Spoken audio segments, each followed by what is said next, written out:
23 ମେ 2025 ଜଳ କ୍ରୀଡ଼ା ଏକାଦଶୀ ଦିନ ତୁଳସୀ ଗଛରେ ଏହି ଜିନିଷ ବାନ୍ଧି ଦିଅନ୍ତୁ।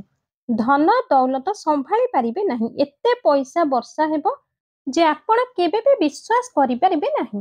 ଜ୍ୟେଷ୍ଠ ମାସର ଏକାଦଶୀକୁ ଜଳ କ୍ରୀଡ଼ା ଏକାଦଶୀ ରୂପେ ମନାଯାଏ। ଆଉ ଏହି ଏକାଦଶୀରେ ବହୁତ ଶୁଭ ଓ ବହୁତ ଉତ୍ତମ ଯୋଗ ସବୁ ନେଇକି ଆସୁଅଛି। କାହିଁକି ନା ଏହି ଦିନ ଅନେକ ଶୁଭ ଯୋଗର ନିର୍ମାଣ ହେଉଛି, ଯେପରିକି ଆୟୁଷ୍ମାନ ଯୋଗ ଏହି ଦିନ ବନିବାକୁ ଯାଉଛି। ବୁଧ ଆଦିତ୍ୟ ଯୋଗର ବି ଏହି ଦିନ ବନିବାକୁ ଯାଉଛି। ପ୍ରୀତି ଯୋଗର ନିର୍ମାଣ ହେବାକୁ ଯାଉଛି। ଆହୁରି ବି ଅନେକ ଶୁଭ ଓ ଉତ୍ତମ ଯୋଗ ଏହି ଦିନ ବନିବାକୁ ଯାଉଛି।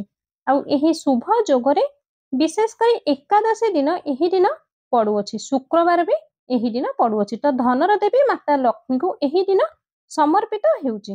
ତ ଆପଣ ଏହା ବୁଝି ନିଅନ୍ତୁ କି ଏହି ଏକାଦଶୀ ଆପଣଙ୍କର ଭାଗ୍ୟକୁ ଏପରି ଚମକାଇବ କି ଆପଣ ଧନ ଦୌଲତ ସମ୍ଭାଳି ପାରିବେ ନାହିଁ। ତ ଦେଖନ୍ତୁ, ଏକାଦଶୀ ଯେଉଁ ତିଥି ହୋଇଥାଏ ଏହା ଶ୍ରୀହରି ବିଷ୍ଣୁ ଓ ମାତା ଲକ୍ଷ୍ମୀ ଓ ମାତା ତୁଳସୀଙ୍କୁ ସମର୍ପିତ ହୋଇଥାଏ। ଆଉ ଯେବେ ଶ୍ରୀହରି ବିଷ୍ଣୁଙ୍କୁ ଆପଣ ପ୍ରସନ୍ନିତ କରିଦେବେ ତ ସିଧା ଆପଣ ମାତା ଲକ୍ଷ୍ମୀକୁ ପ୍ରସନ୍ନ କରିଦେବେ। ଆଉ ଶ୍ରୀହରି ବିଷ୍ଣୁ ପ୍ରସନ୍ନ ହେବେ ତ ମାତା ତୁଳସୀ ଉପାୟ ଦ୍ୱାରା ଶ୍ରୀହରି ବିଷ୍ଣୁ ହିଁ ପ୍ରସନ୍ନ ହେବେ। ଯେବେ ବି ଆପଣଙ୍କର କୌଣସି ମନସ୍କାମନା ମାତା ତୁଳସୀଙ୍କୁ ଆପଣ କହିଦେବେ ତ ଏହା ବୁଝି ନିଅନ୍ତୁ କି ଆପଣଙ୍କର ସେହି ମନସ୍କାମନା ବହୁତ ଜଲ୍ଦି ପୁରା ହୋଇଯିବ। କାହିଁକି ନା ଆପଣଙ୍କର ମନସ୍କାମନା ଯାହା ବି ତାହାକୁ ଯଦି ଆପଣ ମାତା ତୁଳସୀଙ୍କୁ କହିଥାନ୍ତି ତ ମାତା ତୁଳସୀ ଶ୍ରୀହରି ବିଷ୍ଣୁଙ୍କୁ ସେହି ମନସ୍କାମନାକୁ କହିଦେଇଥାନ୍ତି। ଆଉ ଶ୍ରୀହରି ବିଷ୍ଣୁ ମାତା ତୁଳସୀଙ୍କର କୌଣସି ବି କଥାକୁ କାଟି ପାରନ୍ତି ନାହିଁ। ତ ଆପଣ ଏହା ବୁଝି ନିଅନ୍ତୁ କି ଆପଣ ଆପଣଙ୍କ ଜୀବନରେ ଏତେ ଧନ, ଏତେ ସୁଖ, ଏତେ ସମୃଦ୍ଧି ପ୍ରାପ୍ତ କରିବେ କି କେବେ ବି ଆପଣଙ୍କ ଘରେ କମି ରହିବ ନାହିଁ। ନା ଧନ କମ ହେବ ନା ପଇସା କମ ହେବ। ପ୍ରତ୍ୟେକ କୋଣରୁ ଆପଣଙ୍କ ଘରେ ପଇସାର ବର୍ଷା ହେବ। ଆପଣ ଦେଖିଥିବେ କି କିଛି ଲୋକଙ୍କ ପାଖରେ ପଇସାର ବର୍ଷା ହୋଇଥାଏ। ପ୍ରତ୍ୟେକ କ୍ଷେତ୍ରରୁ ତାଙ୍କ ପାଖକୁ ପଇସା ଆସିଥାଏ। ତ ସିଏ ଏହି ଲୋକ ଅଟନ୍ତି ଯାହାଙ୍କ ଘରେ ଶ୍ରୀଲକ୍ଷ୍ମୀଙ୍କର ବାସ ହୋଇଥାଏ। ତେବେ ଚାଲନ୍ତୁ ଜାଣିବା ତୁଳସୀ ଗଛରେ କେଉଁ ଜିନିଷ ଏହି ଦିନ ଆପଣ ଢାଳିବେ। କିନ୍ତୁ ତା ପୂର୍ବରୁ ଆପଣଙ୍କୁ ଛୋଟିଆ ଅନୁରୋଧଟିଏ, ଯଦି ଆପଣ ନୂଆ ଆସିଛନ୍ତି ତ କୃପା କରି ଆମର ଏହି ଚ୍ୟାନେଲକୁ ସବସ୍କ୍ରାଇବ କରିଦିଅନ୍ତୁ। ଭିଡ଼ିଓ ଗୋଟେ ଲାଇକ୍ କରି ଭିଡ଼ିଓଟିକୁ ଅଧିକରୁ ଅଧିକ ମାତ୍ରାରେ ସେୟାର କରନ୍ତୁ ଏବଂ କମେଣ୍ଟ ବକ୍ସରେ ଜୟ ଶ୍ରୀହରି ବିଷ୍ଣୁ, ଜୟ ମାତା ତୁଳସୀ, ଜୟ ମାତା ଲକ୍ଷ୍ମୀ ଅବଶ୍ୟ ଲେଖିଦିଅନ୍ତୁ। ତ ଦେଖନ୍ତୁ, ଯେଉଁ ଏକାଦଶୀ ତିଥି ହୋଇଥାଏ ଏହା ବହୁତ ମହତ୍ତ୍ୱପୂର୍ଣ୍ଣ ହୋଇଥାଏ ସେହି ଲୋକଙ୍କ ପାଇଁ ଯିଏ ଧନକୁ ନେଇ ଚିନ୍ତିତ ଥାନ୍ତି। କାହିଁକି ନା ଧନ କେଉଁ ଲୋକଙ୍କୁ କେତେ ଦିଆଯିବ ଏହା ଶ୍ରୀହରି ବିଷ୍ଣୁ ହିଁ ଡିସାଇଡ୍ କରିଥାନ୍ତି। ତ ଏବେ ଆପଣ କ'ଣ କରିବେ ନା ସବୁଠୁ ପ୍ରଥମେ ଆପଣଙ୍କ ଘରେ ତୁଳସୀ ଗଛ ରହିବା ନିହାତି ଦରକାର। ଆଉ ଯଦି ଆପଣଙ୍କ ଅଗଣାରେ ତୁଳସୀ ଗଛ ନାହିଁ ତ ତୁରନ୍ତ ତୁଳସୀ ଗଛ ଆଣି ଆପଣଙ୍କ ଚଉରାରେ ଲଗାନ୍ତୁ। ତ ଉପାୟ ପାଇଁ ଆପଣ ଗୋଟିଏ 5 ଟଙ୍କିଆ କଏନ୍ଟି ନେବେ। ଆଉ ଚେଷ୍ଟା କରିବେ ସେହି 5 ଟଙ୍କିଆ କଏନ୍, ଆପଣମାନେ ଦେଖିଥିବେ 5 ଟଙ୍କିଆ କଏନ୍ ଗୋଟେ ହଳଦିଆ ରଙ୍ଗର ବି ଆସିଥାଏ। ତ ଚେଷ୍ଟା କରନ୍ତୁ ଆପଣ ସେହି ହଳଦିଆ ରଙ୍ଗର 5 ଟଙ୍କିଆ କଏନ୍ଟି ନେବା ପାଇଁ। ଆଉ ଯଦି ବି ଆପଣଙ୍କ ପାଖରେ 5 ଟଙ୍କିଆ ହଳଦିଆ ରଙ୍ଗର କଏନ୍ଟେ ନ ମିଳୁଛି ତେବେ ଆପଣ ପାଖରେ ଯେଉଁ ବି 5 ଟଙ୍କିଆ କଏନ୍ ଅଛି ଆପଣ ସେହି 5 ଟଙ୍କିଆ କଏନ୍ରେ ଏହି ଉପାୟଟିକୁ କରିପାରିବେ। ଆଉ ସେହି 5 ଟଙ୍କିଆ କଏନ୍କୁ ସାବୁନ ବା ସର୍ଫରେ ଭଲସେ ସଫା କରିଦେବେ। ତାପରେ ଅଳ୍ପ ହଳଦୀ ପାଉଡର ନେବେ। ଆଉ ସେହି ହଳଦୀ ପାଉଡରରେ ଅଳ୍ପ ପାଣି ମିଶାଇ ସେହି ହଳଦୀକୁ ଗାଢ଼ା ପେଷ୍ଟ ବନାଇଦେବେ।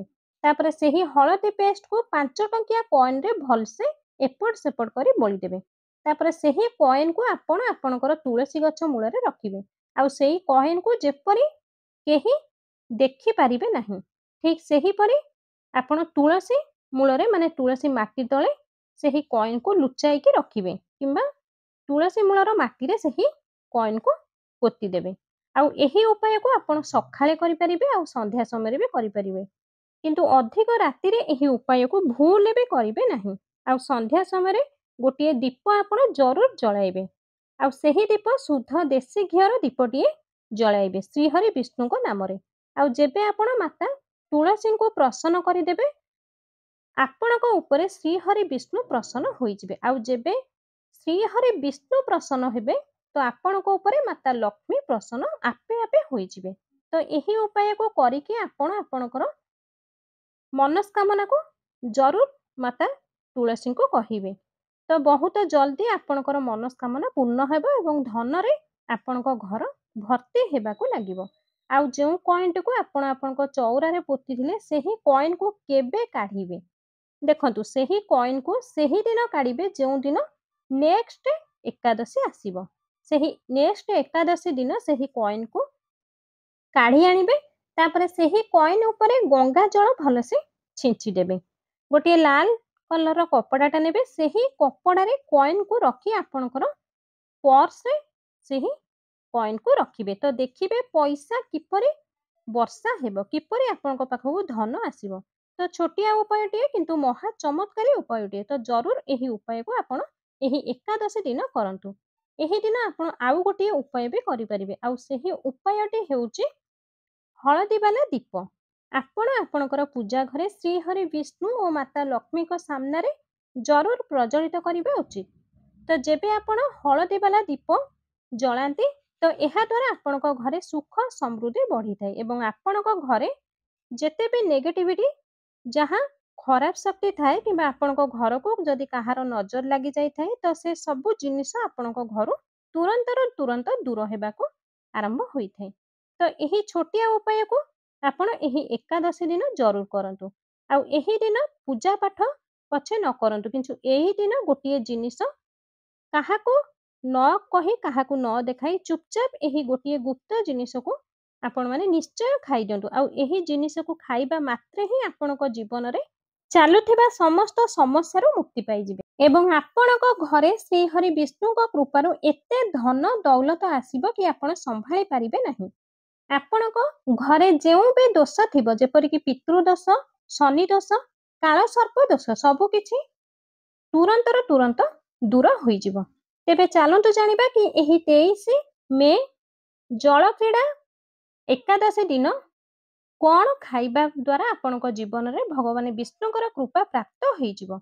आपणक पुणी थरे अनुरोध कि आपण जदि हमर एही चैनल रे नुआ अछंती ए पर्यंत आम चैनल को सब्सक्राइब करि नाहंती ताहले कृपा करी एबे ही हमर एही चैनल को सब्सक्राइब करी पाखरे थिबा बेल आइकन टी को दबाई दियंतु एवं वीडियो गोटे लाइक निहाती करंतु। एही एकादशी पूजा रे आपण घर को अंगूर जरूर किनिकी आनंतु एवं पूजार अंगूर प्रयोग निश्चित करंतु कारण अंगूर माता लक्ष्मीकर अत्यंत प्रिय होई थाए। एहा सह विष्णु भगवान को 5टी प्रकारर फल जेपरिक कदली अंगूर आंब अमृतभंडा नड़िया यही 5टी फल निहाती अर्पण करेंगे। यही एकादशी रे जदि कौनसी व्यक्ति अंगूर खाई दे थांती तो तांको जीवन रे केबे भी धनर कमी होई न थाए। एकादशी दिन अंगूर रे साक्षात माता लक्ष्मीकर आशीर्वाद विद्यमान होई थाए। माता लक्ष्मी को आशीर्वाद होई थाए तो एथिपई आपण अंगूर अवश्य खाई नियंतु।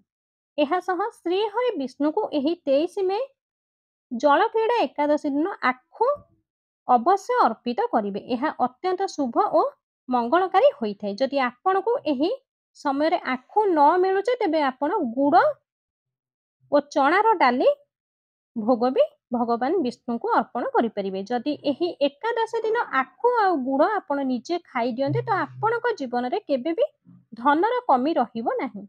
एकादशी दिन माता लक्ष्मी को 5टी रंगर मिठा अवश्य अर्पण करंतु। एहा सह एही दिन माता लक्ष्मी को मखान जरूर चढ़ांतु। जेउपरि माता लक्ष्मीकर उत्पत्ति समुद्र होइथिला ठीक सेही परि मखान भी उत्पत्ति होइथिला जलरू। धर्मशास्त्र अनुसार पद्म फूल और मखान को बहुत शुभ मना जाए। आपण मखान रे खीरी बनाई माता लक्ष्मी को और श्री हरि विष्णु को भोग लगाइबा द्वारा आपणक घरे धन धान्यर भंडार भरी रही थाए। जो व्यक्ति एकादशी दिन माता लक्ष्मी को खीरी बनाई भोग लगाई थांती और तांको कुंडली रे सब प्रकार ग्रह नक्षत्र तांकर अनुकूल होई जांती आउ तांको धनी हेबार केही भी रोकी परिबे नहीं। आउ सेही खीरी को माता लक्ष्मी को अर्पण करके पूरा परिवार सेही खीरी को सेवन करबा उचित। एहा द्वारा कौन होई थाए ना बंद होई पड़िथिबा भाग्यर ताला आपणकर खोली थाए। धन संपत्ति सुख वैभव जीवन रे सब बेले वास करि थाए। शास्त्र रे बता जाइछि कि 23 मे जल क्रीड़ा एकादशी दिन सीताफल जरूर खाइबा उचित। सीताफल खाइबा द्वारा 10 प्रकारर बेमारी दूर होई थाए। ଏକାଦଶୀ ଦିନ ସୀତାଫଳ ଘରେ ପ୍ରବେଶ କରିବା ବି ଶୁଭ ମନାଯାଏ। କାହିଁକି ନା ଏଥିରେ ମାତା ସୀତାଙ୍କର ଆଶୀର୍ବାଦ ମିଳିଥାଏ। ଭଗବାନ ରାମଙ୍କର ବନବାସ ସମୟରେ ମାତା ସୀତା ଏହି ଫଳ ଖାଇଥିଲେ। ତ ଆପଣ ବି ଏହି ଏକାଦଶୀ ଦିନ ସୀତାଫଳ ଜରୁର ଖାଇବା ଉଚିତ। ଏବେ ଆସନ୍ତୁ ଜାଣିବା ଯେ 23 ମେ ଜଳକ୍ରୀଡ଼ା ଏକାଦଶୀ ଦିନ ଗୋମାତାଙ୍କୁ ଏମିତି କେଉଁ ଜିନିଷ ଖୁଆଇବା ଉଚିତ ଯାହାଦ୍ୱାରା ଆପଣଙ୍କ ଘରେ ଧନର ଉନ୍ନତି ହେବ, ଆପଣଙ୍କର ଚାକିରି ତୁରନ୍ତ ଲାଗିଯିବ ଏବଂ ଆପଣଙ୍କୁ ଧନ ପ୍ରାପ୍ତି ମିଳିଯିବ। ଏ ପର୍ଯ୍ୟନ୍ତ ଯଦି ଆପଣ ଏହି ଭିଡ଼ିଓକୁ ଲାଇକ୍ କରିନାହାନ୍ତି ତ ତୁରନ୍ତ ଭିଡ଼ିଓକୁ ଲାଇକ୍ କରି ଆମର ଏହି ଚ୍ୟାନେଲକୁ ସବସ୍କ୍ରାଇବ୍ ଜରୁର କରିଦିଅନ୍ତୁ। ଦେଖନ୍ତୁ, ଗାଈକି ଯେଉଁ ଜିନିଷ ଆପଣ ଖୁଆଇବେ ସେହି ଜିନିଷଟି ଏମିତି ଏକ ଜିନିଷ ଯାହାକୁ ଯଦି ଆପଣ ଗାଈକୁ ଏହି ଜଳକ୍ରୀଡ଼ା ଏକାଦଶୀ ଦିନ ଖୁଆଇ ଦେଉଛନ୍ତି ତ ନିଶ୍ଚିତ ରୂପରେ ଆପଣଙ୍କ ଘରେ ଧନର ବର୍ଷା ହେବ। ତ ସବୁଠୁ ପ୍ରଥମ ଜିନିଷ ଯାହାକି ଯଦି ଆପଣଙ୍କର ଭାଗ୍ୟ ଦୁର୍ଭାଗ୍ୟରେ ପରିଣତ ହେଇଅଛି ତ ଆପଣ ଜଳକ୍ରୀଡ଼ା ଏକାଦଶୀ ଦିନ ଗାଈକୁ 11ଟି ରୁଟି ବନାଇବେ। ଆଉ ସେହି 11ଟି ରୁଟି ମାନେ ଗୋଟିଏ ଗୋଟିଏ ରୁଟି ଉପରେ ଗୁଡ଼, ଅଳ୍ପ ଅଳ୍ପ ଗୁଡ଼ ମିଶାଇ ଯଦି 11ଟି ରୁଟି ଓ ଗୁଡ଼କୁ ସେହି ଗାଈକୁ ଜଳକ୍ରୀଡ଼ା ଏକାଦଶୀ ଦିନ ଖୁଆଇ ଦେଉଛନ୍ତି ତ ନିଶ୍ଚିତ ରୂପରେ ଯେଉଁ ଦୁର୍ଭାଗ୍ୟ ତାହା ଆପଣଙ୍କର ସୌଭାଗ୍ୟରେ ପରିଣତ ହୋଇଯିବ। ଯଦି ଆପଣ ଚାହୁଁଛନ୍ତି ପୁରା ବର୍ଷ ସାରା ଆପଣଙ୍କ ଘରେ ଟଙ୍କାର ବର୍ଷା ହେଉ, ତେବେ ବହୁତ ସରଳ ଉପାୟ ଟିକେ ଆପଣଙ୍କୁ କରିବାକୁ ପଡ଼ିବ। ଆଉ ସେହି ଉପାୟଟି ହେଉଛି 11ଟି ରୁଟି ବନାଇବେ ଆଉ ସେହି 11ଟି ରୁଟିରେ ଅଳ୍ପ ଅଳ୍ପ ହଳଦୀ ପକାଇ ଗୋମାତାକୁ ଖୁଆଇଦେବେ। କୋଉଦିନ ଖୁଆଇବେ? 23 ମେ ଜଳକ୍ରୀଡ଼ା ଏକାଦଶୀ ଦିନ ଖୁଆଇବେ। ତ ପୁରା ବର୍ଷ ମାତା ଲକ୍ଷ୍ମୀଙ୍କର ଆଶୀର୍ବାଦ ଆପଣଙ୍କୁ ପ୍ରାପ୍ତ ହେବ ଏବଂ ପୁରା ବର୍ଷ ଆପଣଙ୍କ ଘରେ ଧନର ଆଗମନ ହେବ। ଯଦି ଆପଣ ଚାହୁଁଛନ୍ତି କି ଆପଣଙ୍କ ମୁଣ୍ଡ ଉପରେ ଥିବା କରଜରୁ ମୁକୁଳିବା ପାଇଁ ତ ଏହି ଉପାୟଟିକୁ କରନ୍ତୁ। ଆଉ ସେହି ଉପାୟଟି ହେଉଛି 21ଟି ରୁଟି ତିଆରି କରିବେ ଆଉ ସେହି 21ଟି ରୁଟି ଉପରେ ଗୋଟିଏ ଗୋଟିଏ ଚୁଟକି ଲୁଣ ପକାଇକି ଗୋମାତାକୁ ଖୁଆଇ ଦେବେ। ତ ଏହି ଏକାଦଶୀ ଦିନ ତ ଦେଖିବେ ଯେଉଁ ବି କରଜ ଆପଣଙ୍କ ମୁଣ୍ଡ ଉପରେ ରହିଛି ଆପଣ ସେହି କରଜ ଜାଲରୁ ନିଶ୍ଚିତ ରୂପରେ ମୁକୁଳି ଯିବେ। ଆପଣଙ୍କର ସବୁ କରଜ ପୁରା ଶେଷ ହୋଇଯିବ। ତ ଆଶା କରୁଛି ଆଜିର ଭିଡ଼ିଓଟି ନିହାତି ଭାବରେ ଆପଣଙ୍କୁ ପସନ୍ଦ ଆସିଥିବ। ତ ଭିଡ଼ିଓରେ କୁହାଯାଇଥିବା ପ୍ରତ୍ୟେକ ଉପାୟକୁ ଆପଣ 23 ମେ ଜଳକ୍ରୀଡ଼ା ଏକାଦଶୀ ଦିନ ନିହାତି କରନ୍ତୁ ଏବଂ ଆପଣଙ୍କ ଜୀବନକୁ ସୁଧାରନ୍ତୁ।